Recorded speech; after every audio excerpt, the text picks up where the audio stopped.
Bonjour à tous et bienvenue dans cette vidéo dans laquelle on va faire un classement des plus beaux scooters électriques.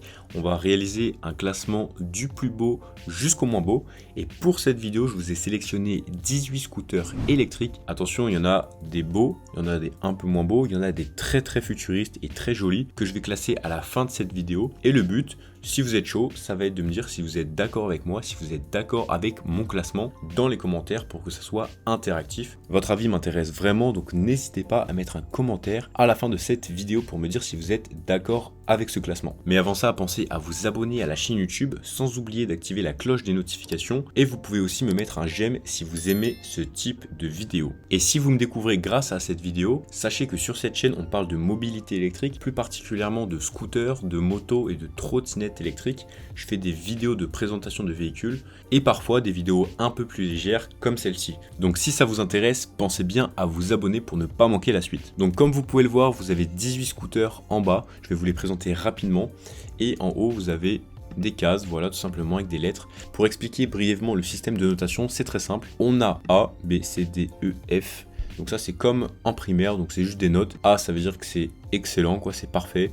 B c'est bien, C c'est pas ouf mais ça va encore. D c'est mauvais, E c'est extrêmement mauvais et F on va dire que c'est une blague.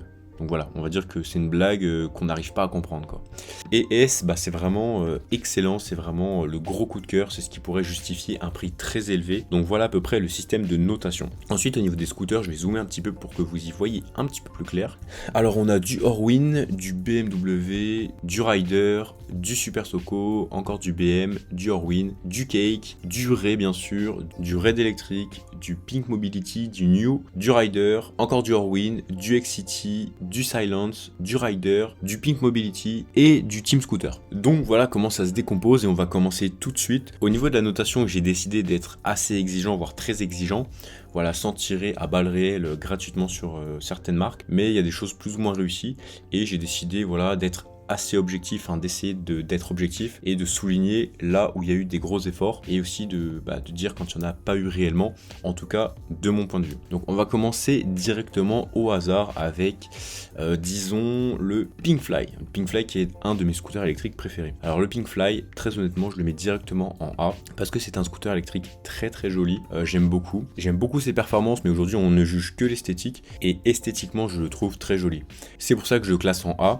Après pour le classer en S, il faudrait changer les matériaux, ça augmenterait drastiquement le prix, il faudrait mettre un écran LED, etc. Ça nécessiterait beaucoup de changements qui augmenteraient drastiquement le prix. Et je pense qu'en fait c'est une bonne chose qu'il soit très joli à un prix qui reste relativement correct. Donc on commence très fort avec le Pinkfly. Ensuite on va prendre le scooter de chez Super Soco. Et le scooter de chez Super Soco, je vais le mettre en B parce qu'il est assez joli, j'aime bien. Mais je trouve que le Pinkfly est quand même beaucoup plus joli. Donc voilà, tout simplement en comparaison je le trouve un peu moins joli. Mais il est quand même assez sympathique à mon goût. Prenons maintenant le BMW, pareil, alors là je le mettrai un peu entre les deux, mais en réalité je le mettrai ici, car le Pinkfly est selon moi quand même beaucoup plus joli que le BMW CE Evolution. Dites-moi ce que vous en pensez dans les commentaires, mais moi c'est comme ça que je le vois. C'est un bon scooter qui est assez joli, mais qui commence à se faire vieux quand même, donc il est plus tout jeune maintenant, donc je le mettrai dans la classe B. Ensuite, on va prendre le petit scooter de chez Horween qui a l'air super sympa à conduire, je l'ai encore jamais testé, mais il a l'air super sympathique. Esthétiquement, pareil, je le mettrai en B. C'est un joli scooter, il n'est pas non plus parfait, mais je trouve qu'il a une belle petite gueule. Personnellement, je le mettrai en B.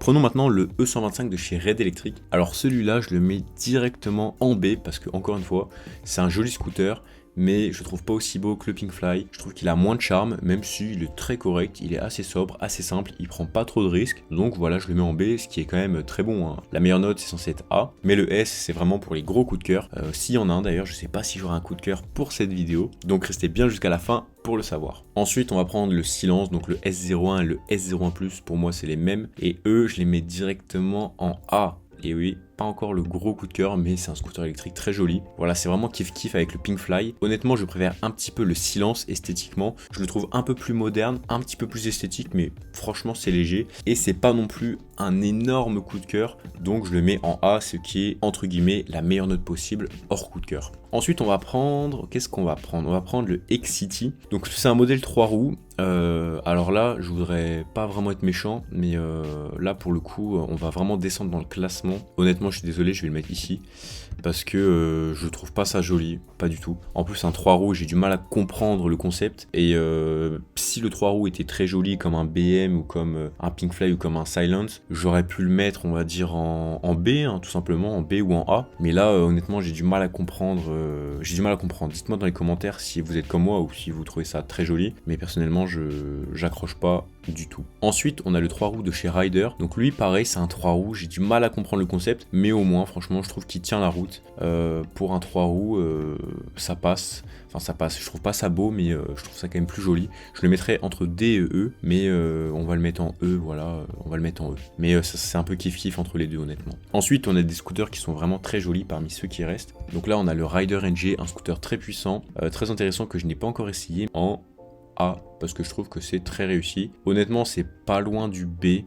Voilà, c'est vraiment entre les deux, hein, honnêtement. Mais allez, on va le mettre en A parce que je suis de bonne humeur aujourd'hui. Dites-moi ce que vous en pensez dans les commentaires pour me dire si je suis de bonne humeur aujourd'hui. Ensuite, on a le Ryder 5000. Alors, vous savez, ça c'est un de mes scooters électriques préférés parce qu'en fait, c'est vraiment pas cher. La batterie est amovible et n'est pas excessivement lourde. Les performances sont très bonnes. On a 100 km/h de vitesse de pointe, 100 km d'autonomie et un prix vraiment très raisonnable. Mais esthétiquement, je suis un peu triste de le dire parce que c'est mon top 2 voire mon top 3 des scooters électriques préférés et avec le meilleur rapport qualité-prix, mais honnêtement voilà, ça passe. En fait ça passe, tout simplement ça passe, mais un truc de trop, un truc en plus là, et je le mettrai en E, en mode j'aime pas du tout. Je trouve qu'il passe tout simplement, dites-moi ce que vous en pensez dans les commentaires encore une fois, mais passable sans plus. Donc là il nous reste quelques scooters, il y en a certains qui sont très jolis, le classement commence à être beaucoup plus haut niveau, donc là ça va être super intéressant de classer tout ça. On va prendre disons le Cake. Alors le Cake, j'ai un coup de cœur, donc je le mets là-haut. Alors est-ce que je pourrais conduire ça au quotidien? Non. Est-ce que je trouve que c'est la meilleure machine au monde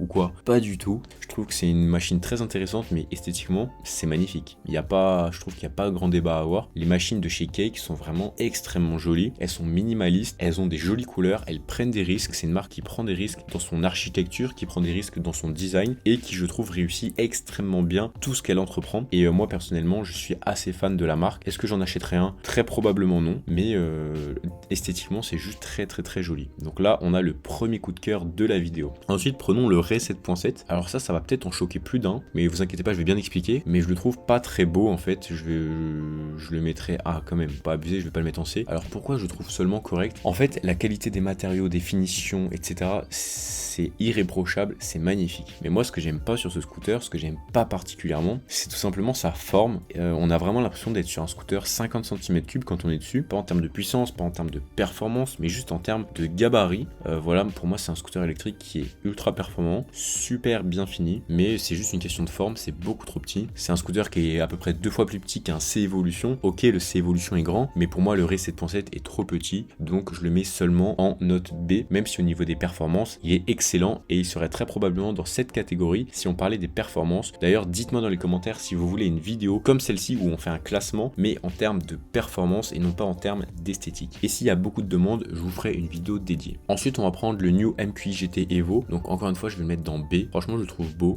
Le gabarit, je suis pas fan, encore une fois, parce qu'il ressemble au Ray 7.7 en termes de gabarit. On dirait un petit scooter 50. Mais franchement, esthétiquement, il y a quand même du charme, je trouve. Et donc, je le mets en B, sachant qu'il n'y a pas de grosses fautes, quoi. Franchement, je trouve qu'il est plus beau qu'un Ryder 5000, malheureusement. Et ce qui serait vraiment pas mal, ce serait d'avoir les performances d'un Ryder 5000 dans un New. Ça serait, je trouve, excellent. Ensuite, là, il reste des scooters de plus en plus particuliers. On se pose un peu des questions sur le prix, sur l'existence probable de certains scooters, etc.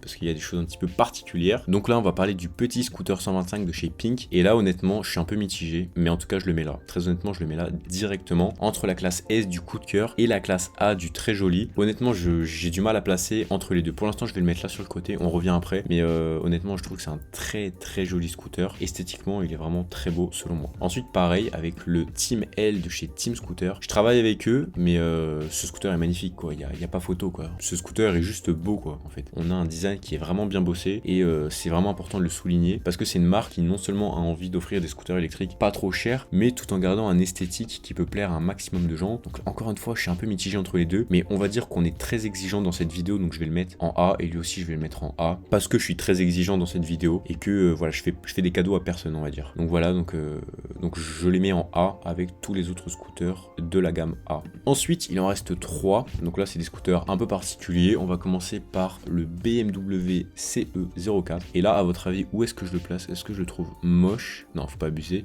Je le trouve très joli. Très honnêtement, je le trouve très beau. Je l'ai encore jamais essayé. Les performances sont dingues. J'ai vraiment hâte de le tester pour voir ce que ça vaut niveau perf. Mais esthétiquement, j'aime les marques prennent des risques. J'aime les marques qui se challenge, qui sortent des choses. BMW, ils auraient pu faire énormément de chiffre d'affaires avec ou sans ce scooter. Donc, ils ont pris un risque. Et moi, j'aime les gens qui prennent des risques. J'aime les marques qui s'aventurent dans des chemins qui sont encore peu empruntés. Donc, vraiment, BMW, bravo pour ce scooter. Je le trouve extrêmement joli. En termes de performance, je suis un peu déçu de l'autonomie, très honnêtement. Je pense qu'ils auraient pu faire mieux, surtout à ce prix-là. Mais sur tout le reste, esthétiquement, l'accélération, etc., c'est juste génial. Pour ce classement qui est uniquement basé sur l'esthétique, c'est un coup de cœur. Donc, je le mets en S. C'est magnifique. Donc là, il nous reste deux scooters électriques de chez Orwin. On a le Semanti Zero. Celui-là, clairement, pareil. C'est magnifique. C'est robuste. Ça se voit. C'est vraiment très joli. Ce qui est marrant, c'est que comme vous pouvez le voir, c'est les mêmes couleurs chez BM et chez Orwin. Je sais pas si c'est fait exprès. Je soupçonne un peu parce que c'est un scooter qui va probablement venir prendre des parts de marché à BMW sur le secteur des scooters électriques. Mais esthétiquement, je trouve ça magnifique. C'est un scooter extrêmement bien réussi. Je l'ai vu à l'ECMA. Je l'ai vu en vrai. C'est impressionnant. C'est super joli. C'est novateur. Les performances, n'en parlons même pas dans cette vidéo. C'est juste monstrueux. C'est plus puissant qu'une Tesla. Donc voilà. Donc c'est vraiment incroyable. Et juste en termes d'esthétique, clairement, je le mets en coup de cœur. Donc voilà, c'est vraiment très très bon. Donc là, il nous reste uniquement le Semanti X. Celui-là, honnêtement, j'ai du mal à le classer. Je le mettrai ni dans coup de cœur, ni dans les moches, ni dans les beaux, ni dans les assez moches. Je sais pas. Je le mettrai là ou là.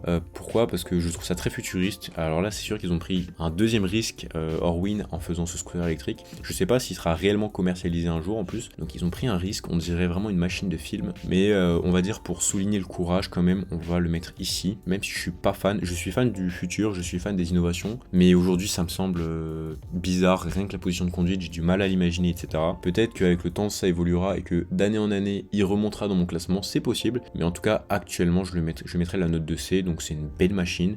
J'ai pas de coup de cœur. C'est une machine qui est correcte, disons. Mais en tout cas, esthétiquement, aujourd'hui, je suis pas un grand fan du Semanti X de chez Orwin. Sur ce, j'espère que ce classement vous a plu. Si c'est le cas, pensez à aimer la vidéo et à vous abonner à la chaîne YouTube pour ne pas manquer les prochaines vidéos. Surtout, dites-moi dans les commentaires ce que vous avez pensé de mon classement. Dites-moi si vous êtes d'accord avec moi. Dites-moi si vous n'êtes pas du tout d'accord avec moi. Le débat est bien sûr ouvert. C'est une question de goût. Donc dites-moi un petit peu ce que vous aimez esthétiquement. Ça m'intéresse vraiment. Donc n'hésitez pas à rédiger un petit commentaire et on pourra discuter de tout ça ensemble. Sur ce, j'espère que cette vidéo vous a plu. Abonnez-vous si c'est toujours pas fait. Laissez-moi un petit like et on se dit à tout de suite dans la prochaine vidéo qui va s'afficher à l'écran. Et pour les autres, à la semaine prochaine.